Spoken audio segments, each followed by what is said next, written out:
تاسو اوس دلته راځئ ما ځوروئ ته ورته زما عکس ایښی داسې وایې وروسته له اختره د خیره تاریخي سیستمونه بیا شروع کېږي دا ټوکې ټکال نور نه کوو بیا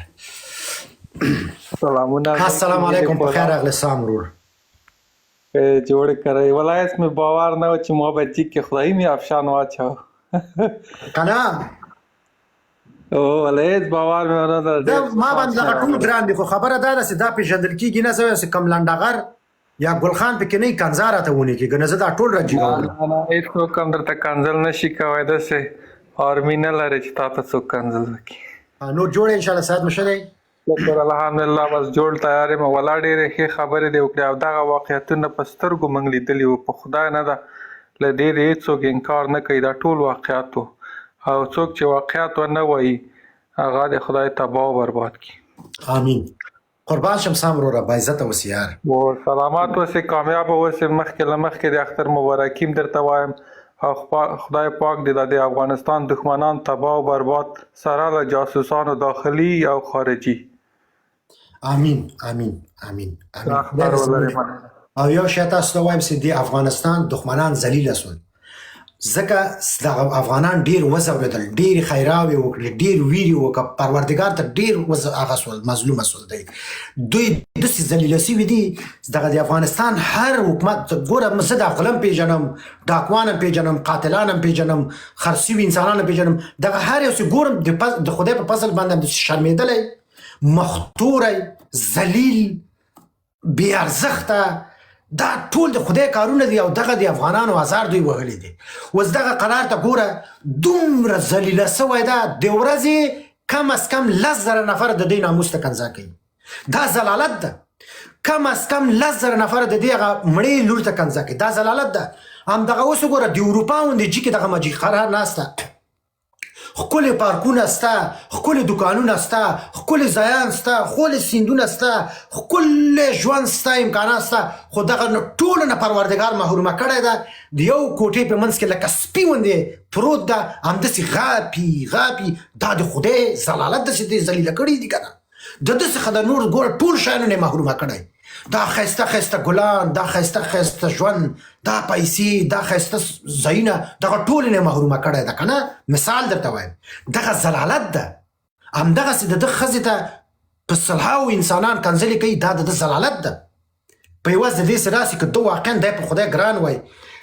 خپل بچي به یې پارک ته بولي وای وروره ګله خپلې مېرمنې سره به دوکان ته تللی وای یو ښایسته د باغ منځ کې به یو میله جوړه کړې وای یو ښکلی روژه ماتی به یې داسې یو جنت غوندې ځای کې تېر کړی وای دی څه کوي 12 ساعته یو کوټه کې ځان بندي کړی دې ته څه وایي دې ته د خدای عذاب وایي دا د پروردګار عذاب یوازې دا نه ده ستا فلج کي یوازې دا نه ده ستا مریض کي همدغسې چې ته یو زندان کې اچول سوی همدغه کافي ده که نه د ده نه نور سړی ذلیله کېږي دا مثلا همدغسې وزیران ذلیله شوي رئیسان زه ګورم ذلیله شوي لورګانې خرابې شوي دي بچیانې خرابې شوي دي حتی جګه سطح باندې همدغه د هغه ژوند قصه ماته چا وکړه دغه د یونس قانوني په خدای سترګو نه مې وخت کې راغلی د سترګو نه مې وخت کې نور راغلی دومره دا ذلیله ژوند لري همدغه اوس دغه سړی د یو دانه د په نوم د استاد محقق ورته وایي دا د هزارهګانو مشر سي و د خپل ورور ووژلو خپل ورور همده ووژل تاسو لاړ سئ هغه سته اوس دومره ذلیله ښځه د سره خبرې نه کوي دا د ماشومانو مور یې غټ جنجال ناورین شپې خوبونه نه لري ده تشویشونه لري 100 رقمه نور مرضونه ورته پیدا شوي دي دوی خدای ذلیله کړي دي او نور به م انشاءالله ذلیله کوي ځکه د افغانان چې دي ډېر مظلومه خلک دي دوی هزار دوی اخیستي دي داسې دا به مظلومه سي داسې به ذلیله سي حیران پاتې سي مهرباني وکړه حبیب الله ذلیله دی او ذلیله کېږي به نور عزیزه وروره دی دا ځکه چې په دونه اساس وخت کې دغه یوه ورځ مخکې د ده له خولې نه هغه خبرې ووتې او دغه د افغانان چې څونه په ګرمه کې و دا د خدای وشرمو بېګا دغه د خواجه آصف زوی محکمه و د اسیب ځواک په لایف کې ته غیر حاضر وې دغه د خواجه آصف زوی باید نورم ذلیله کې په دغه باید تم لایف راشي او افغانانو دا 99% افغانانو دا هغه ولید او وشرمېده ورته او ذلیله شه په لایف کې 100 نه 12 کسان نه جګیږي او 80 کسه ټول مخالف 10 کسه ورته ناست دي چې یو د ناندرل د میلر بچای یا 2-3 نور دي چې هغه ورته ناست دي، نور هېڅوک د ده ډم طرفداري نه کوي. دا ډم ختم شه او دا هغه ذلیله انسان ده چې د نړۍ ټول هغه خبریالان، هغه مشران، هغه د موږ او تاسو چې دا شپه ورځ دغه کولابیان نه دي چې ما افغان نیستم، په خدای دغو یم په هغه مظلومو 400 کسانو خفه شوه، ولې دغه د ډمې بچی بیا هم خفه نه شي وایي دا خپله اور په دغې افغانانو ورکوله. سام وروره یو خبره به وکړم بیا به حبیب جان ته لاړ شو. د جنایت توجیه کوونکی جنایتکار ده، د قاتل توجیه کوونکی قاتل ده. هر څوک چې د ظالم قاتل جنایتکار په صف کې ودرېږي عین شکل دی هماغه جرم په ده باندې راځي. او ګوره دی دومره ذلیل شوی انسان ده، دومره شرمېدلی انسان ده چې تقریبا ما یوه ویډیو هم جوړه کړې په لسګونه معتبرو بنسټونو او رسنیو راغله وروره ګوره دغه پیښه محکوم کړله او بالاخره ویې ویله چې دغه سترایک د پاکستان په واسطه په دغه مظلوم مریضانو باندې سوی ده که نه نړیواله سطح باندې. مثلا دغه UN، مثلا دا نور رسنۍ یونیسیار هم دغسې نور نور نور نور نور نور د نړیوالې عفو سازمان نیویارک ټایمز هم دغه CNN دغه ټولې ولې او دا اسانه نه وي، دوی ریپورټونه اول تحقیق کوي، څېړنې کوي، وروسته دغه خو دا راځي وروره ګوره داسې یو خبره کوي. ګوره دا د ده شرمېدل دي. د دغه څېرې ته چې وګورې، د دغه مخ ته وګورې، دغه ګوره یو شیطاني څېره یې ځان ته غوره کړې ده، نور نمک هغه د هر څه داسې د منځ نه تللي دي. ما خو بیخي بلاک کوي پسې ماله زه د ده څېره ضرور نه ګورم. مننه حبیب جان شفیق صاحب مهرباني وکړه. فولاد عزیز وروره زه ډېره مننه چې وخت یې راکړو، قربان شم. ستاسو کامیابي دې غواړم. مهرباني وکړئ ورور. فولاد صاحب ستړی مه سې ورور، تا ته سلام، بل ملګري ته سلام، ټولو اورېدونکو ته سلامونه، لیدونکو ته سلامونه،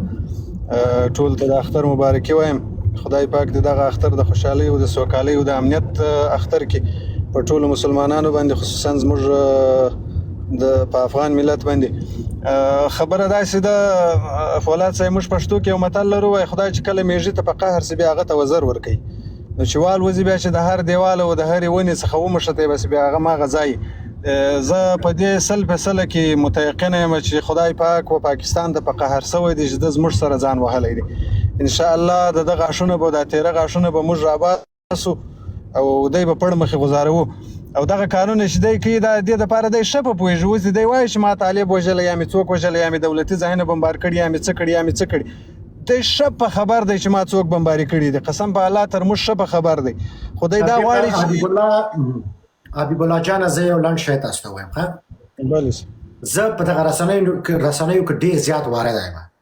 یعنې دغه نړیوالې رسنۍ ښیم. تاسو دا شیان نه ګورئ، ښه زه یې ګورم، دا ټول په انګلیسي دي. یعنې په د 18 سترو او ډېر معتبرو بنسټونو څخه وروره ګوره پاکستان ته د جنایت خطاب شوی، دا ډېره یو غټه لاسته راوړنه ده افغانانو، ځکه د دې اصلي څېره وپېژندل شوه. همدغسې نیویارک ټایمز وګوره، CNN وګوره او په لسګونه نور رسنۍ وګوره، ټول پاکستان ته وروره ګوره پاکستان یې محکوم کړی ده. دا ډېره غټه خبره ده. پخوا پاکستان ډېر ځیرک و، پخوا پاکستان مستقیم حمله نه کوله، غیر مستقیم موږ او تاسو ته ګوډاګان روزلي وو، لکه احمد شاه مسعود، برهان الدین رباني، ګلبدین حکمتیار او نور نور نور ګوډاګان روزلي وو، د هغې په واسطه یې وژلو. اوس یعنې 15 کاله د هغې په واسطه وژلو. اوس فضل د خدای داسې 15 کاله کېږي چې دغه ګوډاګان نشته او دا خلک مجبوره سو چې مستقیم میدان ته راسي. مستقیم سي اوس میدان ته راغلي، اوس نور دنیا ته دوی معلومیږي چې دوی قاتلان دي، ظالمان دي، جنایتکاران دي، وژونکي او ډېر غلط خلک دي. دا ډېر یو ښه خبره ده او انشاءالله د دوی نفس به وځي، کم وخت پاتې ده. دوی به داسې په شرمونو شرمېږي او داسې به ذلیله کېږي چې زه به څه وایم د خپل افغانانو ته، مه پنجابي سره کار منل، بل لومړنی کار چې کوئ د دوی دغه لاسپیکرو سره، د دوی دغه د مدافع وکیلانو سره او د دوی دغه ویاندانو سره لکه قرار او د دوی دغه جاسوسانو سره دوی په سیخ کې وسېځئ، داسې ناسې مړې کوي، داسې یو کارو سره وکئ چې اوبه سي نور وسوځي، ژوندی یو نور داسې مړ سي ژوندی سي، مړ سي ژوندی. فقط د دغه د لاسه موږ تباسي وي، که هغه لر ګل خان وي، بر ګل خان وي او لنډغر، دغه راته کړۍ کې کباب کوي، نور خبره خلاصه ده ځکه د دوی د لاسه موږ تباه یو مهرباني وکړه بالکل فولاد صاحب همدغه د زموږ ته د هرې شپې لایف ته راتلل او د افغان ملت څخه دفاع دا چې فکري اختلافات لري ملګري اکثرا او د ولس دپاره اوس ټول راغلي دي د ټوله همغږې دي همدغه دوی سوځوي چې دا چمونه کوي دوی همدا د دوی دپاره مرګ دی هره لحظه هره ثانیه ورته مرګ دی موږ تاسو ټولو ځوانان ته همدا لازمه ده چې خپل اتفاق اتحاد همداسې جاري وساتو او دشمن ته کلکه څپېړه په مخ باندې ورکو ته داسې فکر کړی چې دا بیا هغه د جهاد وخت څه چې د امریکایانو څه پاتې سوي څه چې موږ دلته غنیمت نیولي دا به طالب و ماته راکوي که نه زه به پر دوی باندې فشار راوم په مهاجر باندې به ظلم کوم دا به آله د فشار استعمالوم راځم به بېګناه انسانان به وژنم بېګناه انسانان به شهیدانوم دلته به بمبارۍ کوم عامه تاسیسات به ولم طالب به زیر فشار راځي د افغانستان حکومت به زیر فشار راځي او بیا به زما هره خبره مني نه ورته تا دا فکر دی غلط دی او دا انشاءالله چې ته په دغه لارې باندې د ترکستان پر ځای ګورستان ته ځې او دا به ستا د زوال انشاءالله د زوال وخت را رسېدلی دی او په همدې کارو به ته د زوال و کندې ته لویږې فولاد صاحب که د اجازه یې زه به یو شعر درته وایم په ترنم کې دا د ډالۍ وي ټول افغان ولس ته ملاوه تړی را پورته ولسونه شي سبا ده دا جنگ نه د غزا ده دا جنگ نه د غزا ده دا جنگ نه د غزا ده پنجاب زمونږ په خاوره بمباري کړې بېګا ده دا جنگ نه د غزا ده دا جنگ نه د غزا ده دا جنگ نه د غزا ده ملا یعقوب باننګا ولاړ ستا تر څنګه ویریږو نه له جنګه ویریږو نه له جنګه لتا سره افغان ولس همیش تړلې ملا ده دا جنگ نه د غزا ده دا جنگ نه د غزا ده دا جنگ نه د غزا ده ملا تړی را پورته ولسونه شي سبا ده دا جنگ نه د غزا ده دا جنگ نه د غزا ده دا جنگ نه د غزا ده دی چیغی تکبیرونه روان دی کاروانونه هر خوا سپین بیرغونه هر خوا سپین بیرغونه هر چا په سر لیکلی لا اله الا الله ده دا جنگ نه د غزا ده دا جنگ نه د غزا ده دا جنگ نه د غزا ده پنجاب زمونږ په خاوره بمباري کړې بېګا ده دا جنگ نه د غزا ده دا جنگ نه د غزا ده دا جنگ نه د غزا ده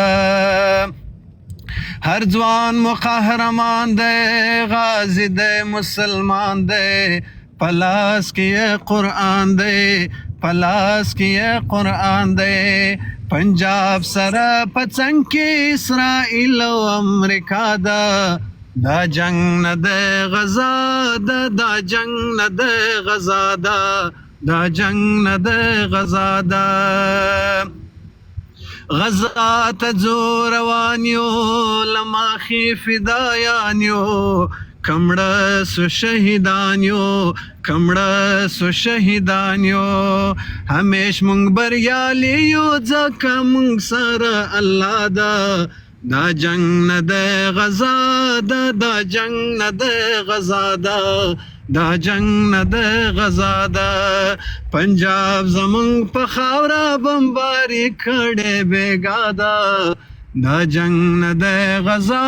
ده دا جنگ نه د غزا ده دا جنگ نه د غزا ده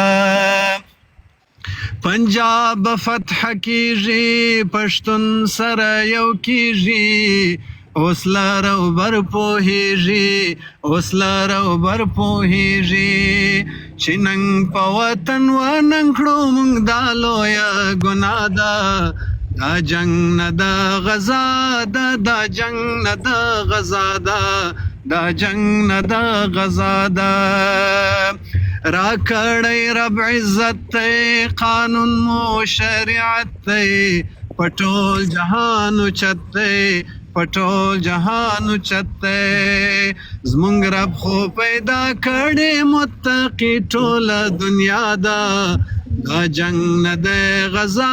ده دا جنگ نه دی غزا ده دا جنگ نه دی غزا ده ملا تړی را پورته ولسونه شي سبا ده دا جنگ نه دی غزا ده دا جنگ نه دی غزا ده دا جنگ نه دی غزا ده پنجاب زمونږ په خاوره بمباري کړې بیګا ده دا جنگ نه دی غزا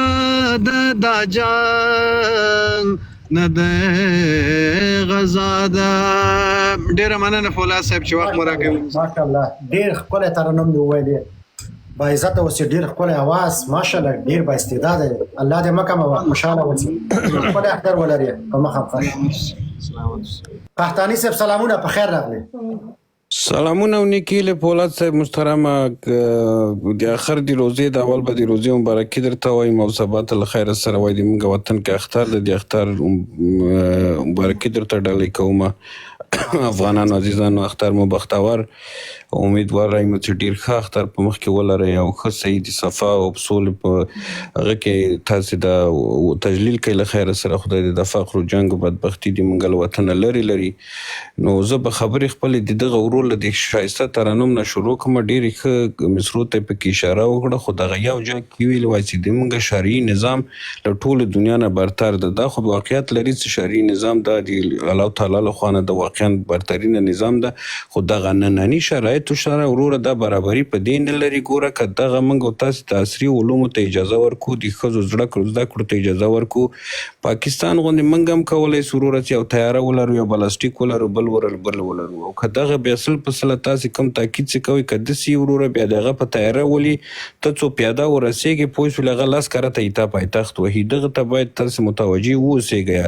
په دې چې دغه زمان بندي دي او څه شي باید صحیح. دویمه خبره دا ده د فولاد صاحب محترمه چې دغه مخالفین چې اوسني نظام مخالفین خو موږ او تاسې ټول یاستو په سیاسي ډګر کې البته داخلي سیاست کې موږ دوی سره سل په سله مخالف یو هیڅ نوع موافقت دوی سره موږ نه لرو په دې چې دغه کارونه چې دوی کوي دا نه شریعت سره برابر دي نه جمهوریت سره برابر دي نه انسانیت سره سازگار دي او نه جامع سره وای اگر خوای نشوي رسوا همرنګ جماعت باش باید جماعت په څیر باید سړی اوسېږي. نو خبره دلته ده چې موږ پیاده جنگ چا سره نسو کولی او کوم دغه مخالفین چې شعار ورکوي او ځانونه جمهوریتان معرفي کوي چې موږ ګویا د خلکو له ادرس نه راځو دلته غږیږو که قرار ده او د ډله د هر څوک چې دوی سره تړلي خلک دي. موږ زه تاسې نه دغه پوښتنه کوم چې دغه جمهوریتانو ادرس نه چې تاسې راځئ تاسې ټاکلي چا یاستئ په دې چې تاسې طالبانو باندې یا د اوسني حکومت باندې دا تور لګوئ ګویا چې دا خلک مشروعیت نه لري او دا په زور راغلي دي او دا داسې دي لزره ټاپې تاسې چې وهئ وروره دا ته خپله څه مشروعیت لري ته چا ټاکلی کوم ولس تا ته رایه درکړې ده کوم ولس سره یې تا اړیکې دي ته د دې ولس منځ کې خپل نماینده نوم موږ ته واخله چې ته څوک یې. هماغه چې طالبان امریکا راوستل دا اوس په حکومت کې حکم کړي دي وروره خفه نسئ او نه دا خبره په چا بده ولګېږي. جمهوریت مقام هم دغسې راغلی و امریکایان راوستي او حکومت یې درته جوړ کړی او په قدر یې پوه نه سولئ وروره پوه سولئ نن درنه لاړه. او که قرار صاحب ته او ایتا ډله چې دغه مخالفتونه چې کوي او شاید چې تاسې غواړئ او پلان چې شنډ کړئ او که غواړئ کوم نوآوري راولئ کوم تغییرات په چی شي کې راولئ وروره تاسې باید تهداب نه شروع وکړئ تاسې مستقیم چاته خیز مه وهئ. لاړ سئ امریکا کې ناست یاستئ د سازمان ملل مخکې کښېنئ کیدګۍ ووهئ خپلې شونډې وګنډئ پوه شولې دغه خواصې ټیک ټاک یې کوئ رسمن یې د سازمان ملل یا د سپینې ماڼۍ په مخ کې وکړه وروره چې سی ان ان دې هلته ښکاره کړي چې دنیا پوه شي چې قرار څه شی غواړي. دا حالت خو امریکا راوستلی دي فرمایش د بمباردمان پاکستان ته امریکا ورکړی ده په دې چې پاکستان منځ کې هلته 280 میلیونه نفوس پرو ده ټول مسلمان ده. که دغه د ایران او امریکا او اسرائیل دغه جګړه کې پوه سولې که دا د پاکستان بمباردمان نه وای ایتا په نظر باندې فولاد صاحب دغه خلکو پوه سوله دا د امریکا او د ایران په جګړې په قابل کې دوی څه کول هلته پاکستان کې ټول سرکوته نه صدا د مسلماني د هغه نه راوتلي احساساتو نه استفاده کوله دوی په سفارتو حملې کولې دوی سرکوته راولتل دوی انډیواله د جهاد نارې وهلې دوی ایران مرز پلو پوسله منډې ور وهلې چې موږ آماده یو تاسې نه دفاع وکړو 2000 موارد مدرسو اعلانونه کول دغه لپاره چې دغه ولس احساساتي نسی پاکستان یو سوري جنگ افغانستان سره خوته یا امریکا په فرمایش باندې وسره شروع کړ چې هلته د امریکایي تاسیساتو منافع هم په پاکستان کې ضررونه رسیږي د ایران په ګټه هم څوک نارې ونه وهي او دې خواته د بګرام بیز یا دغه نور مسایل هم دوی فشار راندې راوړي څو چې دوی ته په لاس کې ورکړي دوی خپل دښمن ایران پې وولي دلته څو موارد سره یو ځای سوي دي یو موضوع ته مخکې ځي نو ایما پیشنهاد دا د قرار صاحب محترمه که ته غواړې د خلکو ذهن هغه کې واز کړي او خلکو ته ښه لاره وښیي نوره خلکو ته ایما په نظر دلته اوس انټرنیټ ته کمپیوټر د ټلیفون ته ښه لاره ټول خپله پیدا کوي ته چې هر څونه بغارې ووهې غیر له دې چې پاکستانی د غږ واوري یا کومه ویډیو دې راواخلې هلته د چاکو په صفت بیرته د که پښتنو یا د افغانانو په ګېډه کې ورومنډي بل د لاسته راوړنه نه لري که واقعا ته نومکشي پسې ګرځي او که واقعا که غواړې چې کوم تغیرات په دې مملکت کې راولي یا سیاست کې راولي دوباره په تا باندې چې یو تښتېدلی شخص یې پوس له خلک اعتماد وکړي وروره مستقیمه لاره د سپینه ماڼۍ ده مستقیمه لاره د ملل سازمان ده هلته د شونډې وګنډه وروره پلتې ووهئ اعتصاب غذایي وکړي والا قرار کښېنه پوه شولې ورته دغه نظام چې تاسو ته طالبان ته هغه کړی ته تسلیم کړی تاسې موږ نه پوښتنه وکړه تاسې خو شرمېدلي یاستئ په دوحه کې لاس کره ته لاړې هلته ورسره غږېدلې پوه شئ خلکو د سپي اهمیت نه درته درکوي نه در سره غږېدل 3 میاشتې تا تېرې کړلې په 3 میاشتو کې تاسې د 2 لکه ډالرو یوازې آیسکریم خوړلی و قراره تاسې خپله رانغلې دغه دوحې نه چې راغلې کابل کې تاسې ټلویزیونو کې ونه ویلې چې طالبان تغیر شوي دي هغه وختینی طالبان نه دي دغه تبلیغات خو اول تاسې د جمهوریتیانو شروع نه کړه فوزیه کوفي تاسې له ادرسه نه وتلې ګرانو پښتنو زه تاسې ته وایم یوه خبره درته کومه د کولابیانو لایفو کې نازکه کېږئ یم تاسې مجبور نه یاستئ چې هر چا ته جواب ورکوئ که واقعا کوم هدف لرئ که واقعا وطن در باندې ګران وروره یو دن هدف ځان ته وټاکئ خپل ټارګېټ دنبال کړئ خپل هدف ته ځان ورورسوئ تاسې دښمنان چې دي دغه قرار غوندې خلک دي او پاکستان ده دا نور چڼو سره ځان مه مصروفوئ چې اصلي هدف درنه ته ځي خپلو منځو کې سره لکه سپي مه خورئ پوه شولې چې دا د اتحاد و اتفاق وخت ده یو بل سره مه تخریبوئ څوک چې دښمن د هغه باندې حمله وکړي برنامه ونیسي بل نور چې چاته په قار وي یو 2 میاشتې دغه قار د څنګ کې کېده پولاد صاحب دلته پوه شولې زه دا ټیک ټاک کې وینم هلته دا تبلیغات د پاکستان وګوره څونه قوي دي تبلیغات د کولابیانو وګوره چې څه رقم تبلیغات در باندې کوي پښتانه په خپلو منځو کې سره نښتي دي وروره پوه شولې د خور مور کنځای او بل ته کوي چې تا د فلانکیا کس والجي کړی و او بل ورته وایي وروره پوه شولې چې والا خالد بن ولید ته تاسې کنځا ولې کړي په دغې کې مصروف دي دا وطن دا میدان دغه جګړه دا پولاد هم نسی یوازې ګټلی دا سیب هم یوازې نسی ګټلی دا ملنګ شاه هم نسی ګټلی دا زم نسیم ګټلی وي تا په دا کومنټو باندې چلند دی چې مشه ته ښه وایه مشه ته ښه وایه او چا کې کوئ نور چې دغه لایف خلاصي موضوع هم خلاصه سوله ډز وایي دا په دې باندې نه ګټل کېږي حد اقل که دغه لایف لاندې 115 کسان یاستئ بېګا 4000 نفره تاسې د ځواک لایف لاندې ناست وي خبرو ته غوږ نیوه دغه 4000 نفر چې یو ویډیو تاسې په خپلو پروفایلو کې واچوئ د افغانستان په ګټه یا د ولس د راویښولو لپاره تاسې پوهېږئ چې څونه ستر کار کوئ زه څه کوم چې 15000 نفر لایف لاندې ناست چا کې وهي چې لایف قطع سي پوسټ ولته دی اوبر کې ناست ګر یو خط حرکت وکړه وروره عملی کار خپله هر یو انسان هر یو پښتون باید له خپل ځانه شروع کړي دا میدان په یوازې نه ګټل کېږي پولاد چې هر څونه بغاري وي هر څونه چغې وي هر څونه زحمت وباسي دا په یوازې تن باندې دا میدان نسي مخکې وړلی تی چې څنګ کې نه یې د دې ویډیو ته ریټویټ نه کړې د دې ویډیو ته مستقیما ډویټ ورته ونه وهئ لایک ورته ورنه کړې شیر ورته ورنه کړې یو ښه کومنټ ورته ورنه کړې وروره پوه شول دا پولاد په یوازې ځان هېڅ کار هم دا خو امریکایان د دې په خبره نه پوهېږي څه شی وایي دا خو تاسې ته لګیا ده او تاسې غافل خلک پوه شو د پنجشیري لایف لاندې ناست چې پارټس نیوز ماته کنځات سره رقم کوي 200 نفر ورته ناست یاستئ پوه شولې ما برادر هستیم بد پدر د لعنت څه په دا سیاست نور پولاد صاحب بس انشاءالله د آخر د هفتې ځانونه برابر کړئ چې بیا سره کینو له خیره بعضې اهداف باید وټاکل شي بعضې خبرې باید سپینې سره وسي او بعضې دا مغرض علاقات چې د پښتنو په منځ کې د پښتنو په نوم یې ځانونه وهلي دي او په اصلیت کې د تا انډیواله دغه ریښې ته تیشه راخیستې ده او د داسې بېرحمانۍ وهي چې له بیخه درته قطع کړي دغه خلقي ملکي باید پوه شول یو عملي حرکت د دوی په مقابل کې باید وسي جمعي حرکت باید د دوی په مقابل کې وسي تاسې دا اوس نه پوهېږئ چې څه رقم یو نفر خوله وربنده کړه اگر چې خوله بندول صحیح نه دي، مناسب نه دي. ازادي بیان د باید احترام ورته کېدي، خو څوک چې د تا دغه ملي منافعو ته ضرر در رسوي هغه که امریکا مې لکه ویکیلیکس چې د انګلیس په سفارت منځ کې ونیوه هماغسې نیسي وروره. لکه روسي چې خپل انډیوال خپل رقیب په تیاره کې مسموم که او ویې وازه پکې هماغه کار ورسره کوي. پاکستان غوندې راځي ډز هغه د بمبار پیکوي وایي مخالفین مې دي ولمئ، ته ورته ناست یې والله دا مخالف ته ودرېږه زه ورسره غږېږم. بد کوي چې ورسره غږېږي، په څه شي ورسره غږېږي؟ ته فکر کوي یو انسان چې نوی مسلمان کېږي هغه ته ته قناعت ورکولی سي، د خدای لاره ورښیی سي، جنت ورښودلی سي. یو نفر چې مسلمان چې هغه کفر ته واړی پوه شول چې 10,000 کاله همهغه سره ته خبرې وکړې بیا هغه بېرته دین ته نه راځي. قرار هم دغسې یو شخص ته قرار پوه ده چې دا کار کوي، هغه ناپوه نه ده چې دا کار کوي، هغه قصدن دا کار کوي. یو انسان یو شخص یو قصدن یو کار کوي ته هغې ته نور قناعت نسي ورکولی په دې چې هغه په زړه کې دې نتیجې ته رسېدلی ده چې ووایي چې زه نور قناعت نه کوم وروره، زه باید چالش ایجاد کړم. دا یې وظیفه ده. هغه په خدای چې قرآن ورته راوړي نه در سره مني. که دا اوس قرار نه ولې تاسې پوښتنه نه کوئ چې وروره طالب ته مرداباد وایي، پاکستان ته وایي چې ښه کوي هغه ولي، خو دغه جنګ لږ هغه ته کېږي پوه شو لږ اوږدېږي. پولاد صاحب دغه نه پوښتنه وکړه مستقیما ورته دا اوس د طالب د پرځولو لپاره د طالب وهلو لپاره پنجاب خو په باندې نسي وهی، مجبور مکلف ته پوه شو چې خپل زمیني د مځکني هغه نیرو راولېږي، عسکر راولېږي، مرزونه درته ونیسي، ښارونه یو په یو سقوط کړي. لکه د جمهوریت وخت چې سقوط سره راشي کابل درته ونیسي، نور مخکې لاړ شي طالب هغه وخت سقوطیږي. آیا قراره ته حاضر چې د تا د خور په مخ کې پوز یو پنجابی عسکر ودرېږي، د پاکستان بیرغ په اوږه باندې پوس له پاکستان بیرغ بل په موټر درته لګېدلی او هغې ته ورته وایي چې ادھر آجاو تلاشي لینګې تمسې، په دې باندې خوشحاله یې قراره؟ خو دغه نفر که بد ده که ښه ده هر غول چې ده خو د خپل خو د ده د وطن خو د ده. منګه مو سره مخالف یو، منګه مو سره موافق نه یو، هیڅ قانون په انساني شریعت باندې بیخي برابر نه ده، خو د اقل خپل بد رور دی ده که نه ده؟ تاسې خو پښتانه یاستئ، دښمن ته تاسې وایي تربور سره یو کېږي په دې چې هلته دښمن راغلی ده. تاسې ته پښتو بیخي وشرموله.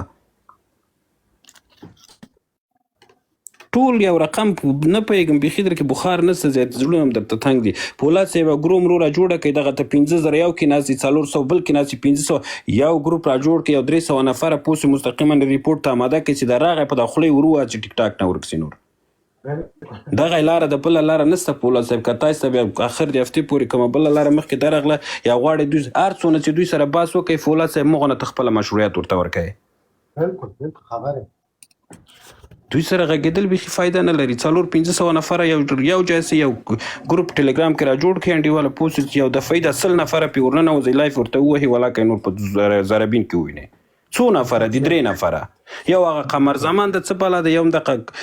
سپای د قرار په نوم باندې، یو بل د هغه ګیزاکان غوندې قیافت چې ده چې خپل لایف کې نور څوک بیخي ورځي نه، 3 اکاونټ خپل نور دي ګیس پرایز باندې راجي کې پوه شول چې وده لږ خلک فکر وکړي چې د سره میلمانه ناست دي. زه خدای دې خیر کړي. خدای په بېشکه مننه پولاد صاحب، ښه وخت درته غواړم. خدای په امان. ګران افغانانو، دلته ماته یو څه پکیجونه راغله ولې زه در وښایم چې بیا ونه وایي چې عزیز پولاد دروغ وایي. نو دا کوم څوک مې چې نه دي راپورته کړي ایم ساري. ګورئ دا شیان راغلي دي، زه باید هغه ټول ونښلومه. نو انشاءالله بیا موږ تاسو غږیږو. دغه میوې مالټې هم شته دلته، بیا درته ښکومه ښه. زه نو ښه وخت ولرئ.